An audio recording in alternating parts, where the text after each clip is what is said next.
कहानी की शुरुआत में हम शातिर चोरों की एक गैंग को देखते हैं जो एक ऐसे बैंक को लूटने की प्लानिंग कर रहे हैं जिसे दुनिया की सबसे सुरक्षित जगहों में से एक माना जाता है। दरअसल स्पेन में मौजूद ये बैंक 500 साल पुराने अनमोल खजाने को अपने सबसे गहरे तहखाने में दबाए बैठा है। इसलिए बड़े बड़े क्रिमिनल्स की नजर सालों से इस बैंक पर है। लेकिन यहाँ के सुरक्षा इंतजाम इतने नेक्स्ट लेवल हैं कि अगर बैंक के आसपास थोड़ी सी भी सस्पिशियस एक्टिविटी दिखती है तो पलक झपकते ही 15 हेवीली आर्म्ड गार्ड्स फायरिंग के लिए रेडी हो जाते हैं। पूरे एरिया को मॉनिटर करने के लिए ऐसे एडवांस कैमरास लगाए गए हैं जो इंसानी कदमों की हल्की सी आहट को भी आसानी से डिटेक्ट कर लेते हैं। और सबसे बड़ी मुसीबत है इस बैंक का अंडरग्राउंड तहखाना। 19वीं सदी में बनी इस तिजोरी का डिजाइन और मैकेनिज्म आज के दौर के बड़े से बड़े क्रिमिनल्स के लिए एक अनसुलझी पहेली बनी हुई है और इस वक्त ये लोग इसी पहेली को सुलझाने में लगे हुए हैं। सबसे पहले मिलिए वॉल्टर से, जो ब्रिटेन में एक ऐसी एजेंसी चलाता है जो समंदर की गहराइयों से प्राचीन और ऐतिहासिक चीजें डिस्कवर करने का काम करती है। एक बार डीप वाटर रिसर्च के दौरान वॉल्टर और उसकी एक्सपर्ट टीम को साल 1645 का एक डूबा हुआ ब्रिटिश जहाज मिल जाता है। इस मिशन के दौरान जेम्स नाम के एक प्रोफेशनल गोताखोर को पानी के नीचे एक बहुत पुराना बॉक्स मिलता है जिसके भीतर सदियों पुराने सोने के 3 रेयर सिक्के रखे हुए हैं। इन तीनों सिक्कों के पीछे एक बहुत बड़ा मिस्ट्री छिपा हुआ है जिसे जानने के बाद किसी भी इंसान का लालच जाग जाए। लेकिन इससे पहले कि वॉल्टर और उसके साथी अपनी इस बड़ी सक्सेस का जश्न मना पाते, ठीक उसी समय स्पेनिश नेवी के जंगी जहाजों ने उनके पूरे शिप को चारों तरफ से घेर लिया। स्पेनिश नेवी ऑफिसर का क्लेम था कि वॉल्टर की टीम ने उनके समुद्री बॉर्डर का उल्लंघन करके यह खजाना निकाला है। इसके तुरंत बाद स्पेन की नेवी ने वॉल्टर की टीम की सारी कीमती प्रॉपर्टी अपने कब्जे में ले ली। उन अनमोल सिक्कों वाले बॉक्स को भी वहाँ की सरकार ने सीज कर लिया और सीधे उसी सुपर सेफ बैंक के अंडरग्राउंड तहखाने में लॉक कर दिया। वॉल्टर अपनी सालों की मेहनत की इस बर्बादी को बर्दाश्त नहीं कर पा रहा था। उसकी टीम ने अपनी जान दांव पर लगाकर समंदर से वह खजाना निकाला था जिसे नेवी ने बिना किसी मेहनत के छीन लिया और अब बदला लेने के लिए वो उस बैंक के भीतर घुसकर अपने तीनों सिक्के वापस चुराने का एक मास्टर प्लान तैयार कर रहा है। वॉल्टर ये मुश्किल काम अकेले नहीं कर सकता था, इसलिए उसने अपने ही देश के एक जीनियस स्टूडेंट थॉम को अपने साथ मिला लिया जो बहुत कम उम्र में एक्स्ट्रॉर्डिनरी माइंडसेट का मालिक है। थॉम अभी यूनिवर्सिटी में पढ़ाई ही पूरी कर रहा था, लेकिन उसकी काबिलियत देखकर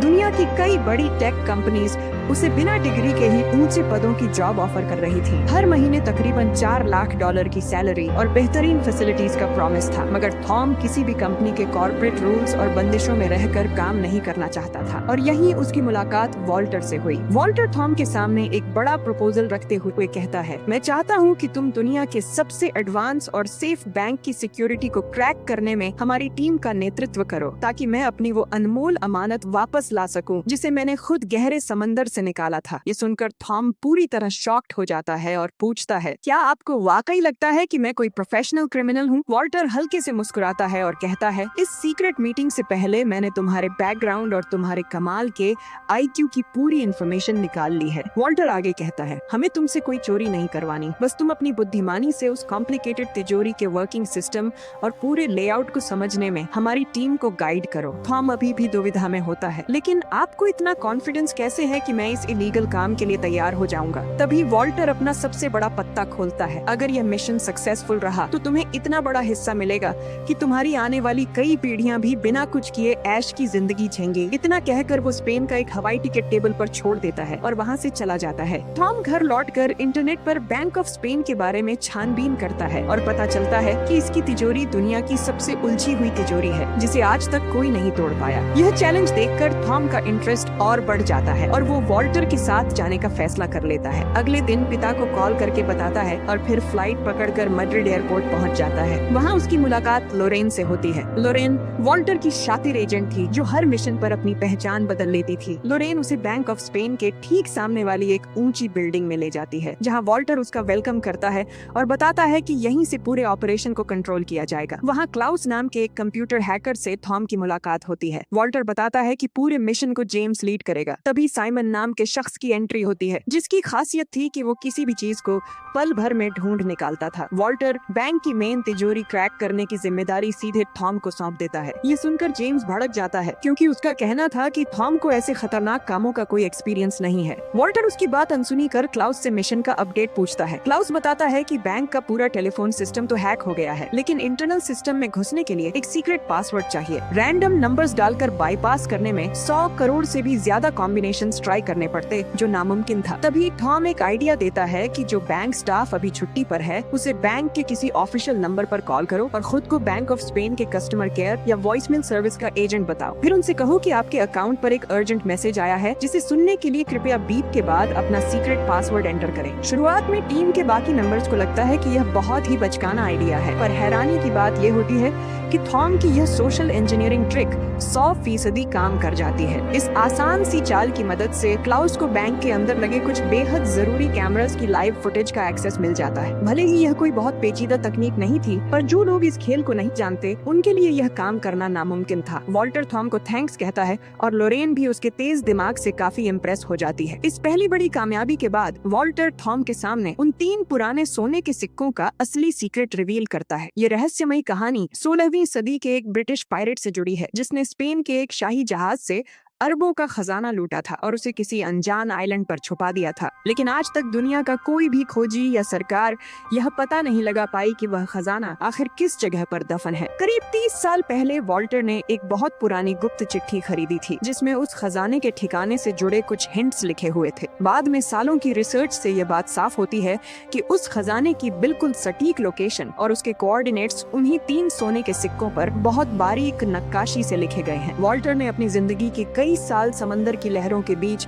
उन कीमती सिक्कों को खोजने में दांव पर लगा दिए थे, मगर अफसोस वही सिक्के अब स्पेन सरकार के कब्जे में दुनिया के सबसे सिक्योर बैंक के लॉकर में बंद हैं। वॉल्टर अपनी टीम के सामने वादा करता है कि अगर यह हाइस्ट सक्सेसफुल रही तो खजाने का एक एक हिस्सा सभी में बराबर डिवाइड कर दिया जाएगा। वह थॉम को यह भरोसा भी दिलाता है कि अगर वे किसी वजह से अनसक्सेसफुल भी रहे तो भी उसकी मेहनत और कीमती समय के बदले एक बड़ा अमाउंट पे किया जाएगा। एक लंबी ब्रेनस्टॉर्मिंग के बाद पूरी टीम मिलकर बैंक के अंदर घुसने का पहला फुल प्रूफ ब्लूप्रिंट रेडी करती है। प्लान के मुताबिक सबसे पहले वे बैंक का स्टाफ बनकर एक इंडस्ट्रियल क्लीनिंग कंपनी को कॉल करते हैं और उन्हें झूठी इन्फॉर्मेशन देते हैं कि बैंक के अलार्म सिस्टम में टेक्निकल फॉल्ट आ गई है, जिसकी वजह से कुछ दिनों के लिए साफ सफाई का काम सस्पेंड किया जा रहा है। इसके तुरंत बाद साइमन और थॉम उसी क्लीनिंग कंपनी के फेक एम्प्लॉय बनकर सीधे बैंक के मेन गेट पर पहुंच जाते हैं। दोनों अपनी एक्टिंग इस कदर परफेक्टली निभाते हैं कि वहां तैनात सिक्योरिटी गार्ड्स को जरा सा भी डाउट नहीं होता। वे बहुत आसानी से सिक्योरिटी चेक क्लियर करके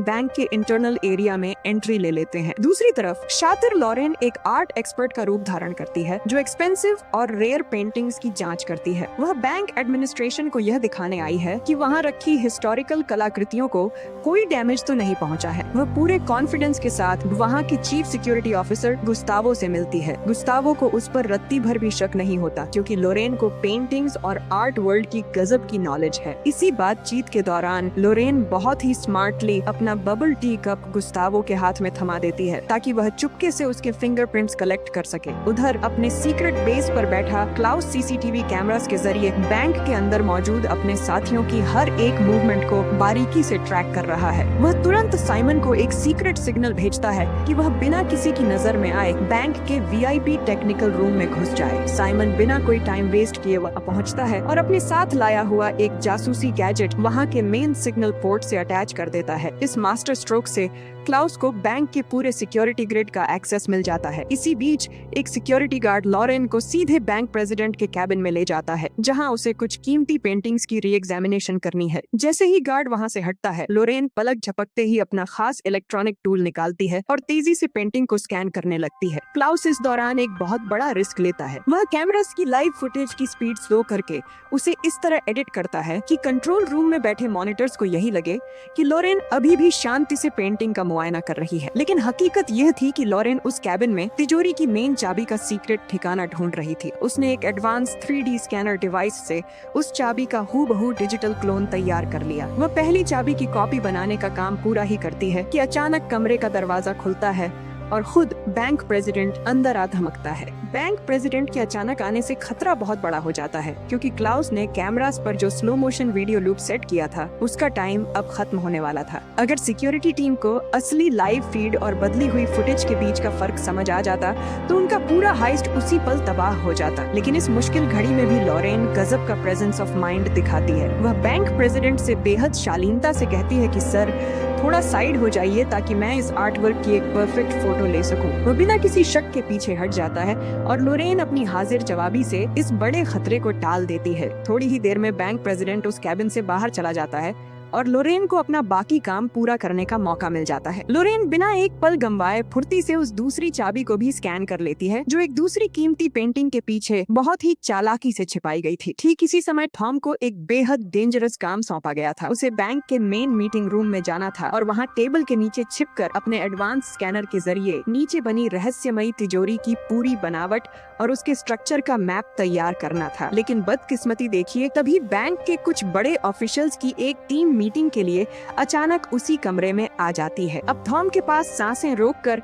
चुपचाप मेज के नीचे दुबकने के अलावा कोई रास्ता नहीं बचता। तभी वहाँ बैठे एक स्टाफ के हाथ से कुछ जरूरी फाइल्स फिसलकर सीधे फर्श पर गिर जाती हैं। वह शख्स जैसे ही उन्हें उठाने के लिए नीचे झुकने लगता है, थॉम की जान हलक में आ जाती है। लेकिन ठीक उसी नाजुक मोड़ पर अचानक पूरे बैंक में अलार्म गूंज उठता है। उस लाउड सायरन को सुनते ही सभी अधिकारी मीटिंग छोड़कर तुरंत बाहर भाग जाते हैं। थॉम की किस्मत यहाँ उसका पूरा साथ देती है और वह बाल बाल बच जाता है। असल में थॉम की उस स्कैनिंग मशीन से जो इलेक्ट्रोमैग्नेटिक वेव्स निकल रही थी, उसी के कारण बैंक का अलार्म सिस्टम एक्टिवेट हो गया था। अलार्म बजते ही बैंक के ठीक सामने बने मिलिट्री हेडक्वार्टर से मरीन कमांडो और सिक्योरिटी गार्ड तुरंत एक्शन मोड में आ जाते हैं। वे पल भर में पूरे बैंक को चारों तरफ से कॉर्डन ऑफ कर लेते हैं। गुस्तावो तुरंत ऑर्डर पास कर देता है कि जांच पूरी होने तक बैंक परिसर से कोई भी इंसान बाहर कदम नहीं रखेगा। उधर लॉरेन ने दूसरी चाबी का डिजिटल क्लोन तो बना लिया था, पर पाबंदियों के कारण उसे वापस उसकी जगह पर रखने का मौका नहीं मिल पाता। तभी बैंक प्रेसिडेंट वहां आता है और लॉरेन को सुरक्षा कारणों से तुरंत अपने साथ बाहर चलने को कहता है। इस अचानक आई आफत से पूरी टीम के होश उड़ जाते हैं। सब लोग अपने सीक्रेट बेस पर घबराए हुए थे कि इस सिचुएशन को कैसे हैंडल किया जाए। तभी थॉम खुद आगे बढ़कर सामने आता है। वह कहता है कि वह अपनी जान दांव पर लगाकर लॉरेन के हाथ से छूटने वाली उस चाबी को हवा में ही लपक लेगा और उसे वापस तिजोरी के गुप्त स्थान पर फिट कर देगा। थॉम गजब की फुर्ती दिखाता है और उस चाबी को जमीन पर गिरने से पहले ही हवा में कैच कर लेता है, जिससे कोई आवाज नहीं होती। लेकिन जैसे ही थॉम उस चाबी को वापस उसकी जगह पर सेट करता है, तभी अचानक एक सिक्योरिटी गार्ड उस कमरे में आ जाता है। वह थॉम को वहाँ देखकर कड़क आवाज में पूछती है, तुम इस रिस्ट्रिक्टेड एरिया में क्या कर रहे हो? थॉम तुरंत एक मासूम सा चेहरा बनाता है और अपने कानों पर हाथ रखते हुए बोलता है, ओह सॉरी माँ, असल में मैंने अपने कानों में हेडफोन्स लगा रखे थे और तेज वॉल्यूम में म्यूजिक सुन रहा था, इसी वजह से मुझे अलार्म का सायरन सुनाई नहीं दिया। गार्ड उस पर चिल्लाते हुए कहता है, बहानेबाजी बंद करो और तुरंत यहाँ से बाहर निकलो। उधर कंट्रोल रूम में बैठे गुस्तावो ने बारीकी से नोटिस किया कि अलार्म का सिग्नल सीधे मेन तिजोरी वाले हिस्से से आया था। वह बिना देर किए हथियारों से लैस सैनिकों को नीचे तहखाने में भेजता है, लेकिन वहाँ काफी छानबीन के बाद भी उन्हें कोई सस्पिशियस चीज या इंसान नजर नहीं आता। आखिरकार कोई पुख्ता सबूत न मिलने की वजह से गुस्तावो को मजबूरी में सभी को बैंक से जाने देने का फैसला करना पड़ता है। इस जोखिम भरे काम से सही सलामत लौटने के बाद जब पूरी टीम बैंक से चुराए गए डेटा की बारीकी से जांच करती है, तो थॉम एक बार फिर अपनी गजब की बुद्धिमानी का सबूत देता है। वह ध्यान देता है कि स्कैनर तिजोरी के एक खास हिस्से का साफ ढांचा नहीं बना पाया है। वो तुरंत समझ जाता है कि उस जगह पर पानी मौजूद है। दरअसल उस गुप्त तिजोरी के ठीक ऊपर पानी का एक बहुत बड़ा टैंक मौजूद है। 19वीं सदी के उस्ताद इंजीनियर्स ने इस लॉकर की सुरक्षा के लिए ऐसा अचूक चक्रव्यूह बनाया है कि अगर कोई भी घुसपैठियां बिना अनुमति के इसके अंदर कदम रखता है तो मुख्य पाइपलाइन के सारे वाल्व खुद ब खुद खुल जाते हैं। देखते ही देखते वह पूरा हिस्सा पानी से भर जाता है, जिससे चोर वहीं फंसकर अपनी जान गंवा बैठता है। थॉम अपनी खोज से यह भी पता लगाता है कि उस पुराने दौर में आज की तरह कोई मोशन डिटेक्शन टेक्नोलॉजी तो मौजूद नहीं थी, पर उसकी जगह उन्होंने फर्श के नीचे एक बहुत ही संवेदनशील तराजू फिट कर रखा है। जैसे ही तिजोरी की जमीन पर तय सीमा से 1 ग्राम भी फालतू वजन पड़ता है, वह पूरा सिस्टम खुद एक्टिवेट हो जाता है और वाटर ट्रैप चालू हो जाता है। अब टीम के सामने सबसे बड़ी चुनौती ये है कि उस संवेदनशील तराजू को बिना डिस्टर्ब किए तिजोरी को कैसे पार किया जाए। उधर बैंक में अलार्म बजने की उस घटना के बाद जब सुरक्षा बलों को कोई सुराग नहीं मिलता तो बैंक प्रेसिडेंट गुस्तावो को बहुत बुरी तरह डांटते हैं। उसी दौरान पूरे देश में फुटबॉल वर्ल्ड कप का जोश अपने चरम पर होता है और बैंक के ठीक बाहर बने चौक पर स्पेन की टीम का हौसला बढ़ाने के लिए हजारों फैंस की भारी भीड़ जमा होती है। बैंक प्रेसिडेंट के सलाहकार गुस्तावो का बचाव करते हुए कहते हैं कि शायद अलार्म बजने की वजह बाहर लगे बड़े बड़े पावर जनरेटर्स और मैच दिखाने वाली बड़ी स्क्रीन्स का इलेक्ट्रोमैग्नेटिक असर हो सकता है। इसी बीच जेम्स और साइमन अंडरग्राउंड सीवर के गुप्त रास्तों का इस्तेमाल करके उस बड़े तराजू के बेसमेंट तक पहुंचने में कामयाब हो जाते हैं। जैसा कि थॉम ने पहले ही अंदाजा लगाया था, वह मैकेनिकल सिस्टम सच में पुरानी इंजीनियरिंग की एक बेजोड़ मिसाल है। लेकिन अब उनके सामने एक और नई मुसीबत आकर खड़ी हो जाती है। उस गुप्त तिजोरी तक नीचे के रास्ते से सुरंग खोदने के लिए उन्हें कम से कम 15 दिनों का वक्त चाहिए। अगर वे मशीन्स का इस्तेमाल करके तेजी से ड्रिलिंग करते हैं तो उसकी तेज आवाज से बैंक की सिक्योरिटी टीम तुरंत अलर्ट हो जाएगी। वे हर हाल में वर्ल्ड कप के इस खुशनुमा माहौल का फायदा उठाना चाहते हैं जब बाहर मौजूद पूरी जनता और पुलिस मैच के रोमांच में डूबी हो। लेकिन दिक्कत यह है कि फाइनल मैच अब से सिर्फ 8 दिन बाद ही होने वाला है। ये सुनकर वॉल्टर पूरी तरह निराश हो जाता है और मिशन को यहीं बंद करने का मन बना लेता है। टीम के बाकी लोग भी उम्मीद खोने लगते हैं, लेकिन अक्सर बड़ी मुसीबतें ही सबसे शानदार रास्तों को जन्म देती हैं। एक शाम वॉल्टर बैंक के ठीक सामने वाली एक ऊंची इमारत की छत पर जाता है। वहाँ से नीचे का नजारा देखते हुए वह नोटिस करता है कि जब भी फुटबॉल मैच के दौरान स्पेन की टीम कोई गोल दागती है और नीचे खड़ी भीड़ खुशी के मारे चिल्लाती है तो बैंक के मोशन डिटेक्शन कैमरास खुद ब खुद उस शोर की तरफ घूम जाते हैं। इसका साफ मतलब है कि वे नीचे के बजाय बैंक की छत के रास्ते ऊपर से अंदर घुस सकते हैं। लेकिन यह पूरा खतरनाक प्लान स्पेन की फुटबॉल टीम की जीत पर टिका है और किस्मत देखिए, स्पेन की टीम बेहतरीन खेल दिखाते हुए सेमीफाइनल जीतकर सीधे फाइनल में पहुंच जाती है। अब टीम के लिए बस तिजोरी तक पहुंचने के रास्ते को सेफ बनाना बाकी है। इसी बीच एक दिन कंट्रोल रूम में ड्यूटी संभालते हुए गुस्तावो के कानों में सफाई कर्मचारियों की बातचीत का कुछ हिस्सा पड़ता है। वे आपस में बात कर रहे हैं कि कुछ दिनों पहले बैंक की तरफ से सफाई का काम रोकने के लिए एक कॉल आया था क्योंकि सिस्टम में कोई खराबी थी। ये बात सुनते ही गुस्तावो को झटका लगता है और उसे तुरंत याद आता है कि उस दिन 2 नए सफाई कर्मी बैंक के अंदर आए थे। वह बिना कोई वक्त गंवाए पुराने कैमरास के रिकॉर्ड्स खंगालना शुरू करता है, जहां उसे थॉम और साइमन की साफ तस्वीरें मिल जाती हैं। लेकिन चूंकि उन दोनों का कोई पुराना पुलिस रिकॉर्ड नहीं है, इसलिए बैंक का फेशियल रिकॉग्निशन सिस्टम उनकी पहचान बताने में फेल हो जाता है। अब गुस्तावो पहले से कहीं ज्यादा अलर्ट हो चुका है। वह बैंक के अंदर सिक्योरिटी गार्ड्स की संख्या दोगुनी कर देता है और परिसर के कोने कोने में नए खुफिया कैमरास लगवा देता है। उधर थॉम इस मिशन को सफल बनाने के लिए कई रातों से सोया नहीं है। वह पूरी लगन से उस बड़े तराजू की मुश्किल समस्या का हल निकालने में दिन रात लगा हुआ है। आखिरकार अपने बेहतरीन दिमाग की बदौलत थॉम एक बहुत ही अनोखा रास्ता ढूंढ निकालता है। वह टीम को सलाह देता है कि वे उस पुराने तराजू को फ्रीज करने के लिए लिक्विड नाइट्रोजन गैस का इस्तेमाल करेंगे, क्योंकि बहुत ज्यादा ठंडी नाइट्रोजन गैस किसी भी मजबूत मेटल को कुछ ही सेकंड्स में जमा कर पूरी तरह सुन्न कर देती है। थॉम के हिसाब से उस विशाल सिस्टम को पूरी तरह फ्रीज करने के लिए कम से कम 500 किलो नाइट्रोजन गैस की जरूरत है और इस जोखिम भरे काम का जिम्मा साइमन के कंधों पर होता है। टीम के सभी सदस्य थॉम के इस प्लान पर अपनी सहमति जताते हैं और मिशन का अंतिम काउंटडाउन शुरू हो जाता है। सबसे पहले वे गुस्तावो के चुराए गए फिंगरप्रिंट से उसका एक हूबहू नकली क्लोन तैयार करते हैं। इसके बाद तिजोरी के मुख्य दरवाजों को अनलॉक करने के लिए दोनों चाबियों की डुप्लीकेट कॉपीज भी बना ली जाती है। इसी बीच वॉल्टर चुपचाप 3 नकली सोने के सिक्के भी तैयार करवा लेता है। ये नकली सिक्के आगे चलकर क्या खेल दिखाने वाले हैं, ये आपको कहानी के लास्ट में पता चलेगा। आखिरकार वह दिन आ ही जाता है जब स्पेन और नेदरलैंड्स की टीम्स के बीच फुटबॉल वर्ल्ड कप का फाइनल मुकाबला खेला जाना है। इसी मुकाबले की आड़ में देश के इतिहास की सबसे सनसनीखेज डकैती को अंजाम दिया जाने वाला है। बाहर मुख्य चौक पर लाखों की बेकाबू भीड़ बड़ी बड़ी स्क्रीन के सामने अपनी टीम का हौसला बढ़ाने के लिए जमा हो चुकी है। टीम का हर एक मेंबर अपनी अपनी पोजीशन पर पूरी तरह मुस्तैद है। थॉम, लोरेन और जेम्स बैंक के ठीक सामने वाली इमारत की छत से रस्सियों के सहारे हवा में झूलते हुए बैंक की छत पर उतरते हैं और एक स्पेशल कटर से कांच काटकर खामोशी से रस्सियों के जरिए नीचे मुख्य लॉबी में उतर जाते हैं। सिक्योरिटी गार्ड्स की हर एक मूवमेंट पर क्लाउस अपने ठिकाने से पैनी नजर रखे हुए है और सही समय पर उन्हें आगे बढ़ने के सीक्रेट सिग्नल्स भेज रहा है। उसकी सटीक गाइडेंस की वजह से वे तीनों बिना किसी की नजर में आए सिक्योरिटी को चकमा देते हुए आगे बढ़ते चले जाते हैं। इसके बाद वे वेंटिलेशन डक्ट के संकरे रास्तों से होते हुए मुख्य तिजोरी की तरफ बढ़ते हैं। इस फाइनल मैच के रोमांच के बीच भी गुस्तावो की नजरें टस से मस नहीं हो रही हैं। उसे पूरा अंदेशा है कि शातिर चोर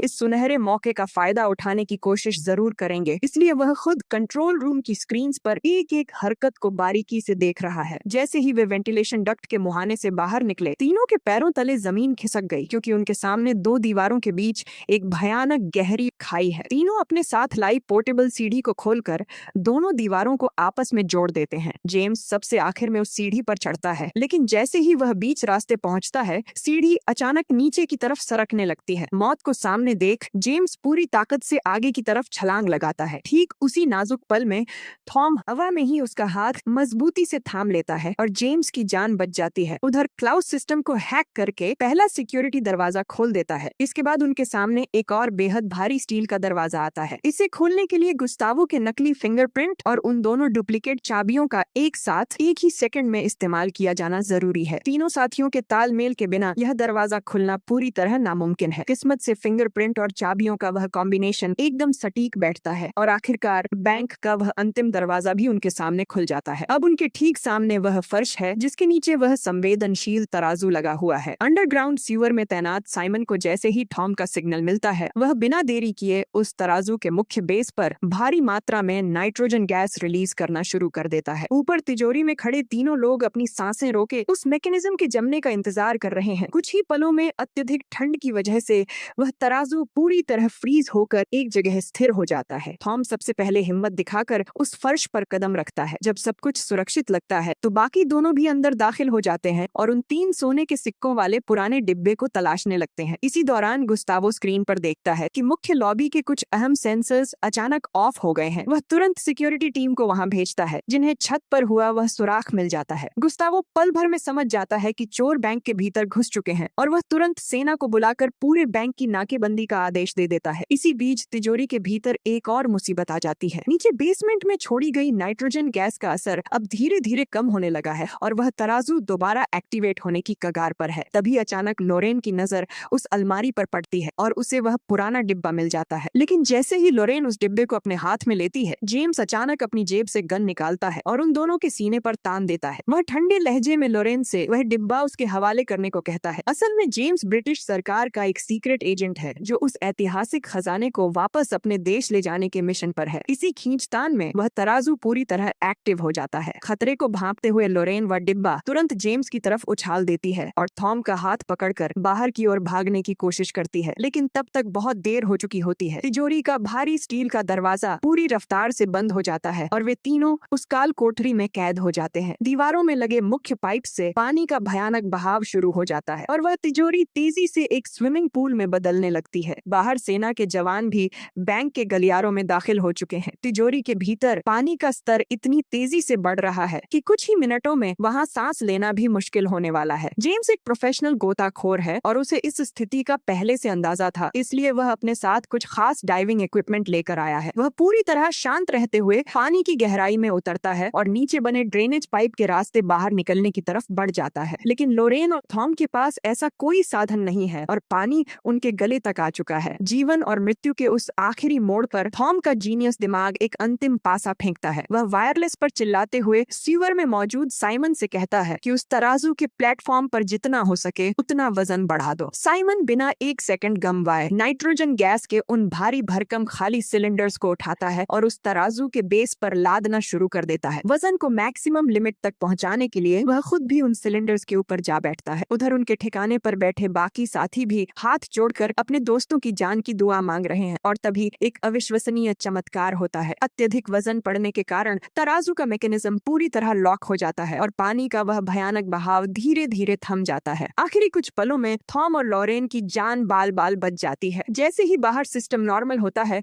सेना के जवान और गुस्तावो भारी हथियारों के साथ तिजोरी का दरवाजा खोलकर भीतर दाखिल होते हैं। लेकिन वहां कदम रखते ही उन सब के होश उड़ जाते हैं। वहां कोई इंसान या खजाना नहीं होता, सिर्फ एक बिल्कुल खाली तिजोरी होती है। गुस्तावो अपनी पूरी जिंदगी की सर्विस में पहली बार इतना बेबस महसूस कर रहा है, क्योंकि वह यह समझ ही नहीं पा रहा कि वे शातिर चोर हवा में गायब कैसे हो गए। कुछ देर छानबीन के बाद गुस्तावो को आखिरकार यह सुराग मिल जाता है कि वे शातिर चोर पानी की मुख्य पाइपलाइन और छत के वेंटिलेशन डक्ट के रास्ते वहां से भाग निकले हैं। गुस्तावो को पूरा यकीन है कि चोर अभी भी बैंक की सीमा के आसपास ही होंगे, इसीलिए वह अपनी पूरी फोर्स को उन्हें छप्पे छप्पे पर तलाशने का हुक्म दे देता है। दूसरी तरफ थॉम और लोरेन एक बार फिर उसी संकरे वेंटिलेशन के रास्ते रेंगते हुए तेजी से आगे बढ़ रहे हैं। लेकिन अब संकट यह है कि क्लाउस कैमरास के जरिए उनकी कोई मदद नहीं कर पा रहा है, क्योंकि सैनिकों ने बैंक के सभी निकास द्वारों को पूरी तरह ब्लॉक कर दिया है। तभी इस मुश्किल घड़ी में लोरेन को अचानक तीसरी मंजिल पर मौजूद भागने का एक गुप्त रास्ता याद आता है। वह बिना वक्त गंवाए थॉम को अपने पीछे आने का इशारा करती है। गार्ड्स अब उनके बिल्कुल करीब पहुंच चुके हैं। दोनों फुर्ती दिखाते हैं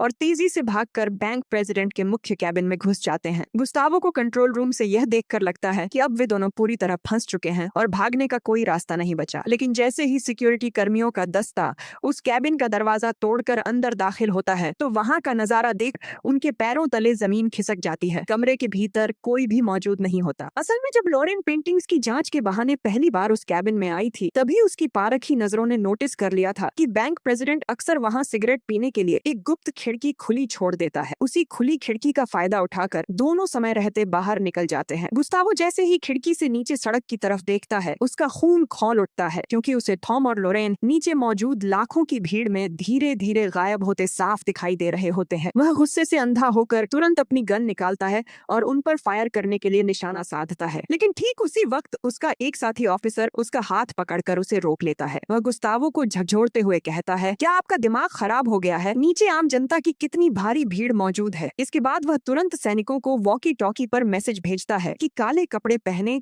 उन दोनों संदिग्धों को उस भीड़ में से ढूंढकर बाहर निकालो। लेकिन थॉम और लोरेन इस सिचुएशन के लिए पहले से ही तैयार है। वे भीड़ में कदम रखते ही पलक झपकते अपने काले कपड़े उतारकर फेंक देते हैं और आम फुटबॉल फैंस की तरह दिखने लगते हैं। अपनी पहचान छिपाने के लिए दोनों भीड़ के बीच एक प्रेमी जोड़ी की तरह एक दूसरे को गले लगा लेते हैं। सैनिक उनके इस झांसे में आ जाते हैं और उन्हें पहचान नहीं पाते, जिसके कारण आखिरकार सेना को हार माननी पड़ती है। इस मिशन के कुछ समय बाद वॉल्टर इंग्लैंड की धरती पर मार्गरेट नाम की एक हाई प्रोफाइल महिला से मिलने पहुंचता है। मार्गरेट और जेम्स दोनों असल में ब्रिटिश खुफिया एजेंसी के बेहद शातिर सीक्रेट एजेंट्स हैं। वॉल्टर वहां उन 3 सोने के सिक्कों से मिलने वाले खजाने के हिस्से पर बात करने के इरादे से आया है, लेकिन मार्गरेट कड़े शब्दों में उसे कोई भी हिस्सा देने से साफ इनकार कर देती है। जेम्स उन तीनों सिक्कों को सुरक्षित अपने देश ले आया है और उसने वहां के एक बड़े प्रोफेसर को उन सिक्कों पर उकेरे गए खजाने के गुप्त कोऑर्डिनेट्स का पता लगाने के काम पर लगा दिया है। लेकिन जेम्स और उसकी एजेंसी इस बात से पूरी तरह अनजान है कि वॉल्टर को जेम्स की वफादारी पर बहुत पहले से ही शक हो गया था। इसीलिए वॉल्टर ने बैंक के भीतर ही लोरेन की मदद से उन असली सोने के सिक्कों को बहुत चालाकी से बदलकर उनकी जगह हूबहू दिखने वाले नकली सिक्के रखवा दिए थे। उन नकली सिक्कों पर जो दिशा निर्देश खुदे हैं, वे पूरी तरह गलत और फर्जी हैं। जब जेम्स और मार्गरेट को इस धोखे का एहसास होता है, तो उनके गुस्से का ठिकाना नहीं रहता। दूसरी तरफ फ्रांस के पश्चिमी हिस्से में स्थित एक खूबसूरत आइलैंड पर वॉल्टर की पूरी टीम इस कामयाबी का जश्न मना रही है। इस बीच थॉम ने अपनी असाधारण प्रतिभा से हवाई जहाज उड़ाने का ऑफिशियल पायलट लाइसेंस भी हासिल कर लिया है। तभी शातिर लोरेन अपनी जेब से वे असली सोने के 3 सिक्के निकालती है और थॉम उन पर अंकित सही दिशा निर्देशों को कंप्यूटर सिस्टम में दर्ज करके खजाने की असली लोकेशन ट्रैक करता है। जैसे ही खजाने का असली ठिकाना स्क्रीन पर सामने आता है, वे सब के सब हैरान रह जाते हैं, क्योंकि वह अरबों का खजाना खुद इंग्लैंड के एक सबसे बड़े सेंट्रल बैंक के भीतर दफन है। वह बैंक भी टेक्नोलॉजी के मामले में बेहद आधुनिक और दुनिया के सबसे उन्नत सिक्योरिटी सिस्टम से लैस माना जाता है। अब इन चारों साथियों के सामने एक और बहुत बड़ी चुनौती आ खड़ी हुई है। आगे की रोमांचक कहानी में हम देखेंगे कि इंग्लैंड के इस सबसे सुरक्षित बैंक को अपना अगला निशाना बनाते समय थॉम कौन सी नई और अद्भुत योजना तैयार करता है। तो ऐसी ही और मजेदार वीडियोस देखने के लिए सब्सक्राइब करें आपके अपने चैनल ज़ोरिक्स मूवीज को। और जो स्क्रीन पर वीडियो दिख रही है, ये भी काफी मजेदार है, तो क्लिक करो और एंजॉय करो। मिलते हैं नेक्स्ट वीडियो में, तब तक